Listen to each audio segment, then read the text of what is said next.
අයිබෝන් රොමේනියාට එනවනම් හොඳ ඒජන්සියක් බලලා හොඳ ඒජන්ට් කෙනෙක් බලලා එන්න. මෑන් පවර් සහ ඒජන්ට්වරු එහෙම ඉන්නවා පොඩ්ඩක් හොයලා බලලා එන්න. මොකද හේතුව කියන්නේ අප්‍රේල් 11 රොමේනියාවට 10 දිනක් ආවා. ඇවිල්ලා එහා රොමේනියාවට පස්සේ අවුරුදු දෙකමාරක් කට්ටක් කාලා තමයි රොමේනියාවට ආවේ. ඉතින් එහෙම ඇවිල්ලා ජොබ් එකක් නැහැ, ඉන්න තැනකුත් නැහැ, කන්න බොන්න මොකුත් නැහැ. ඉතින් තමන්ගේ මුදලින් දවසට ලේ 35ක් අතින් වියදම් කරගෙන දවසකට කාමරයට වියදම් කරලා තමයි එයාලා හිටියේ. ඒකට කාමරේ 4ක් ඉන්නවා. එක්කෙනෙක්ගෙන් 35ක් වුණ උදේට කාමරයට යන්න. ආයෙත් උදේට 35ක් දුන්නොත් තමයි කාමරයට ගන්නෙ. ඉතින් ඒ වගේ දුකක් විඳලා නාවේලා මෙහෙට ඇවිල්ලා තවත් නාවෙනවා. ඒක හන්ද හරි තැනකින් හරි ඒජන්සියකින් හරි ඒජන්ට් කෙනෙක් හරි හරහා ඔයාලා හොයලා බලලා එන්න කියලා තමයි කියන්නේ. ඉතින් ඒ වගේ අසරම වෙච්ච අපි අයල දෙනෙක් හිටියේ ලංකාවේ.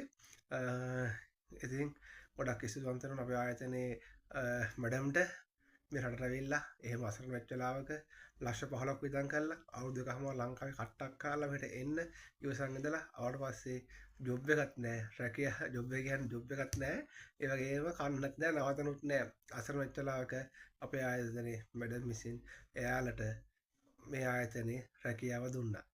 රැකියාව දීලා අවශ්‍ය ඩොකියුමන්ට් හැඳුනු සියල්ල හදනවා. හැඳුනුම්පත ඒ වගේම වර්ක් පර්මිට් එක ඉෂුව කරලා ඔක්කොම කරලා දෙනවා. හැබැයි ලිස්ට් එකක්වත් එයාලට මුකුත් නැහැ. ඒත් අපේ ආයතනයේ මැඩම් විසින් ඒ හැමදේම කරලා එයාලට රැකියාවක් දීලා අපි ඉන්න ඇපාර්ට්මන්ට් එකේම එයාලත් ඉන්නේ.